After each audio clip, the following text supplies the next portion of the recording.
बैठी हुई है गंदी कूड़ादान, जो प्रधान जो बैठा धर्मेंद्र प्रधान, चुल्लू पानी में डूब मर, तेरी भी औकात, तेरी औलादी है। मैं ज़्यादा नहीं बोलना चाहती, लेकिन जब मेरे मन से होश आएगी ना, ऊपर वाला पिघल जाता है, तो तुम तो कोई कुछ नहीं हो, तुम भी एक इंसान हो। आज सीट हटी नहीं तो तुम कुत्ता भी नहीं पूछेगा। लेकिन उससे प्रधानमंत्री से यही रिक्वेस्ट करना चाहती हूँ कि आप समझदार हो, पढ़े लिखे हो, आप संसार चला रहे हो, ऐसे गिरे हुए इंसान की गद्दी को हटा दो। इसको ये लाइक नहीं है हमारे देश के बच्चों के साथ खिलाड़ करने के लिए। मैं यही कहती हूँ उनको इस्तीफा। बच्चों का भविष्य की बात है। एक इंसान अमेरिका से अपनी पढ़ाई अपना सब कुछ छोड़ के हमारे बच्चों के लिए यहाँ बैठा है, भूखा पैसा है और हम लोग दिल्ली में रह के यहाँ नहीं आ सकते। हमारे तो शर्म की बात है। तो मैं उनको सपोर्ट करने के डीके जी को और सोनम वांगचुक जी को सपोर्ट करने के लिए शुरुआत हो चुकी है। अब रुकने वाला नहीं है युवा पीढ़ी, क्योंकि यहाँ किसी एक का नहीं है ये सब इंडिविजुअल, हर एक व्यक्ति का आंदोलन है ये किसी दिक्के का नहीं है एक का। मेरा भी है, इनका भी है, ये सबके बच्चे हैं। मैडम आप अपना परिचय बताएं। मना करता आप कितना पैसा मिला है यहाँ आने के लिए? 0 रुपया कह रहा पैसे के लिए नहीं है। और मैं आज दूसरी बार आई, कल भी आई थी, मैं रात को अकेली आई थी और रात को 10 बजे के आसपास में गई हूँ अपने बेटे को बुक करके कमरे में, उसको नहीं लेके आई थी, हस्बैंड भी नहीं आए थे, मैं अकेली आई। कितना पैसा? आज मैं दूसरी बार आई हूँ, आज भी उन दोनों को घर छोड़ के आई हूँ। मुझे आने नहीं दे रहा था, लेकिन मैंने कहा मैं जाऊँगी जब कुछ भी हो जाए।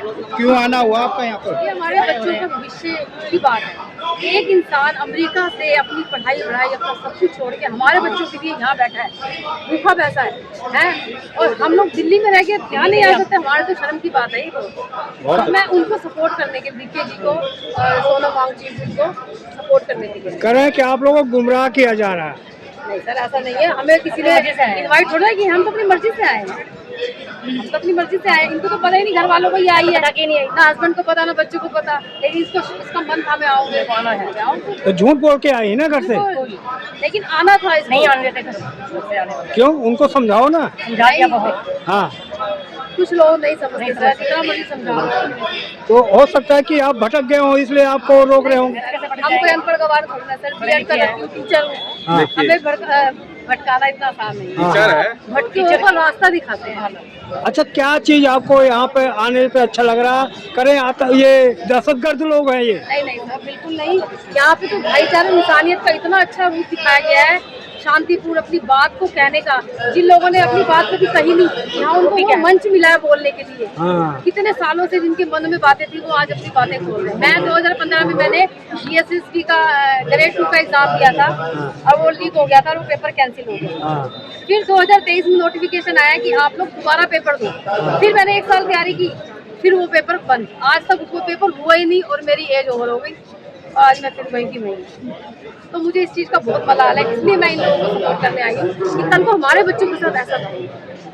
तो क्या लग रहा है कि इनका जो संघर्ष है कुछ करेगा करिश्मा? सर बहुत करेगा, शुरुआत हो चुकी है। अब रुकने वाला नहीं है युवा पीढ़ी, क्योंकि यहाँ किसी एक का नहीं है ये सब इंडिविजुअल, हर एक व्यक्ति का आंदोलन है ये किसी दिक्के का नहीं है एक का। तो मेरा भी है, इनका भी है, ये सबके बच्चे हैं जो आने वाले समय में देश का भविष्य बनने वाले हैं। ये किसी एक का आंदोलन नहीं है, ये सभी का है। सभी अपना योगदान देंगे तभी होगा, अकेले कोई नहीं कर सकता। ये दीपके जो है, अब जी दीपके, इनका ऐसे कौन सी गलती? इनको थप्पड़ मारा गया है वहाँ राजस्थान में, क्या गलती कर दी है इन्होंने? यही गलती कर दी क्योंकि इन्हें हमारे बच्चों के भविष्य के लिए आगे आ रहा है, ये देश को उठाने की कोशिश कर रहा है।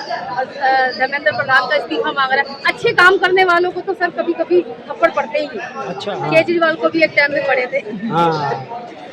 तो ये कोई नई बात है। कहा जा रहा है कि अभिजीत दीपके नेता बनने के लिए सब कर रहे हैं। अभी तक तो ऐसा नहीं लग रहा सर हमें। आने वाले समय का हम बता नहीं। अच्छे लोग अगर नेता ही बने तो क्या? और नेता बनने में कोई बुराई थोड़ी ना है। अगर सिस्टम में ऐसे लोग आएंगे ना सर, तो सिस्टम बदल जाएगा और अच्छा हो जाएगा। और नौजवान पीढ़ी को तो सिस्टम में आना बहुत जरूरी है। इनके जो विचार है ना, इनोवेटिव है। ये जब समाज आएंगे ना सिस्टम में, तो सिस्टम ही बदल जाएगा सर। इनका तो सिस्टम में आना बहुत जरूरी है। बार बार सवाल उठाया जा रहा है, इनका फंड कहाँ से आ रहा है इतना दिन से? सर फंड की बात मत करो, खाना मैं भी लेके आई हूँ। मैंने सोचा था मैं भी दूंगी उनको खाना, लेके वहाँ तक जा ही नहीं पा रही थी, है ना, कढ़ी चावल बना के लाई। अच्छा, गर्मी में ऐसे ही हमारे जैसे बहुत सारे लोग सर खाना बना के ला रहे हैं उनके लिए। बिल्कुल, क्योंकि दिल से, फंडिंग दिल से। कोई हम कैश थोड़ा दे रहे हैं उनको ना, हम चेक दे रहे हैं, खाना ही तो बना के ला रहे हैं उनके लिए। कोई ब्रेड पकौड़ा ला रहा है, कोई चावल ला रहा है, कोई पोहा ला रहा है, ये फंडिंग है। तो आज रोटी सब्जी क्या लाई है? कड़ी चावल। कड़ी चावल लाई है। अच्छा, आप क्या लाई हैं? शादी आया है, शादी है। ये मेरी बड़ी बहन। अच्छा, बड़ी बहन है, दोनों बहनें मिल के आई हैं। तो क्या आज जो नहीं आई हैं उनको क्या संदेश देंगे आप? यही कहूँगी कि आइए, बिल्कुल आइए, और आना भी बहुत जरूरी है। उनके भी बच्चे हैं, उनका भविष्य है। साथ देने के लिए आना है कि पिकनिक बनाने के लिए आना नहीं, है? पिकनिक मनाने के लिए नहीं आना, साथ देने के अच्छा। लिए, सपोर्ट करने के लिए आना उन्हें। गर्मी में कौन आएगा? इतनी गर्मी में हम लोग यहाँ खड़े हैं। अच्छा, एक चीज और हमें छोड़ के आएंगे क्यों? हाँ, हमें दर्शकों को ये बताइए, यहाँ का माहौल कैसे है? यहाँ भय का माहौल है कि शांतिपूर्वक है? नहीं सर, भय का नहीं है। मेरी तो यहाँ आके और खुल गई हूँ मैं तो। मेरा तो भय ही खत्म हो गया। घर तक तो भय था, यहाँ तो भय ही खत्म हो पुलिस गया। प्रशासन ने ठीक कर रखा है यहाँ पर बिल्कुल, बहुत व्यवस्था। अच्छी पुलिस प्रशासन है। किसी को कोई भी खतरा नहीं है किसी भी चीज से, और हर कोई अपनी बात ना दिल खोल के बोल रहा है। दिल खोल ऐसा नहीं है कि डर के बोल रहा है, बिल्कुल दिल खोल के बोल रहा है। और अच्छा, यहाँ पर कौन कौन लोग हैं? हिंदू, मुस्लिम, सिख, ईसाई, जैन, सारे बिरादर के लोग हैं। जाति के लोग हैं, हमें देखना सभी क्यों है? धर्मों के लोग हैं। एकता में अनेकता वाली बात हो रही है आज। हाँ, आज एकता में अनेकता दिख रहा है, भाईचारा दिख रहा है, इंसानियत दिख रही है, मानवता दिख रही है। ये भारत बस रहा है यहाँ पे बिल्कुल। जंतर मंतर पे। बिल्कुल भारत बस गया है। क्या कहना चाहेंगे? मैं यही कहना चाहूंगी, धर्मेंद्र प्रधान जी जल्दी से जल्दी इस्तीफा नहीं देना चाहते तो कम से हम यहाँ आकर दो शब्द तो कहें, कुछ तो कहें। आज हमारे सोनम मांझी जी लद्दाख से आए यहाँ पर और भूख हड़ताल पे बैठे, कितनी शर्म की बात है ये कोई अच्छी बात नहीं है। प्रधानमंत्री से क्या अपील करेंगे? प्रधानमंत्री आपको देख रहे हो तो प्रधानमंत्री जी से यही कहूँगी कि जल्द से जल्द यहाँ पर आए और जो हमारी मांगे उनको सुने और कोई ना कोई समाधान निकाले। समाधान बातचीत से ही निकल सकता है, और कोई तरीका नहीं है समाधान निकालने। आओगे, बात करोगे तभी तो सोल्यूशन निकलेगा। या हम हड़ताल करते रहे, तुम विदेशों की यात्रा करते रहो, तो ये ऐसे सोल्यूशन नहीं। लेकिन वो तो सरकार की तरफ है कि यहाँ स्टूडेंट थोड़ी है, किससे बात करें? स्टूडेंट नहीं है तो कौन है? सभी है, ये स्टूडेंट भी है, पेरेंट्स भी है, स्टूडेंट्स के माँ बाप भी तो है। मैं तो बच्चे की माँ हूँ, वो करें, बच्चों की माँ, मैं एक बच्चे की माँ हूँ। वो करें, दहशतगर्दों का बी टीम है। ऐसा कुछ नहीं है, ऐसा नहीं है। अगर दहशतगर्द होते तो ये पुलिस सबको मार के भगा देती, सपोर्ट छोड़ना करती दिल्ली पुलिस। हाँ। दिल्ली पुलिस सपोर्ट कर सकती है अगर दहशतगर्द होते तो। हाँ, नहीं, ऐसा नहीं है। देखो हम निडर है, हम नहीं डरे यहाँ आने से। डर को तो बंद खत्म करना पड़ेगा, तभी यहाँ आ पाएंगे। चलो ठीक है, अपना परिचय दे दो। मैं रिटर्न नहीं है, दिल्ली से आई हूँ, और ये मैं गीता भाटिया दिल्ली से। ठीक, हम दोनों नहीं, आज 10वां 9वां अच्छा, जागरूक से आ रहे हैं। क्या आशीर्वाद देंगे बच्चों को? देखो, मैं आशीर्वाद वो है ही, मन तन से है ही है, लेकिन मैं अपने बच्चों के लिए मैं इस धरने में आया हूँ। ना मुझे किसी जबरदस्ती करी है, ना मेरे को कोई कर सकता है। मैं अपनी मर्जी, जब सुना कि धरने में 6 तारीख को चला इधर, तो मेरे दिल में ऐसा ठेस लगा कि और दुनिया लोग से आ रहे तो हम क्यों नहीं जा सकते? वो भी हमारे बच्चे हैं, देश के रक्षा वाले, जिनके माँ बाप जो पाला पोसा बड़ा किया, जो बेचारे धन दौलत बिक जाते हैं, पढ़ाई लिखाई कराते हैं, उनका पेपर लीक हो जाता है, जो बच्चे खत्म हो गए, मर गए हैं, वो बच्चों के बाप माँ से पूछो क्या हालत है। और जी यहाँ से मंच से लेकर वहाँ तक अचानक खड़ा हो, लेकिन जो मीडिया वो एक ही में बैठ कर करें 100-200 को भीड़ है। पागलों की कमी नहीं है, बेवकूफ़ों की कमी नहीं है। ये एक कुत्ता सांप में आता है, एक कुत्ता अच्छा बैठता है। ये उनमें से हैं जो दूसरों की उड़ाना, हमारा ये हो गया वो हो गया। पहले तुम बोलो, अपने गरमान में झांक के देखो तुम कितने आदमी हो। इधर तो लाखों 2-3 लाख आदमी है आई बस में, और उसको बोलो तुम्हारी गान में दम नहीं है, मुंह पे बोलती हो, और तुम्हारे में दम नहीं, तुम इधर आके दिखाओ।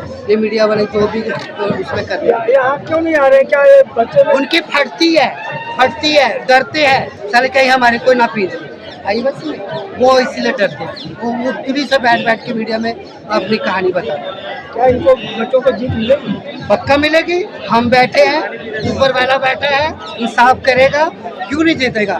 देर होगी दुरुस्त होगा। कब तक बैठे रहेंगे? देखो, जब तक ये हमारी ये सीट हटता नहीं है, जब तक तो बैठे रहेंगे। ये हम जीत गए, सब अपने अपने घर चले जाएंगे। अब ये खुद चाहता है कि आप बैल मुझे मार, लेकिन अभी कुछ नहीं बिगड़ा है। जिस दिन बिगड़ेगा, जिस दिन एक बच्चा उठेगा, तो घर में घुस के मारेंगे।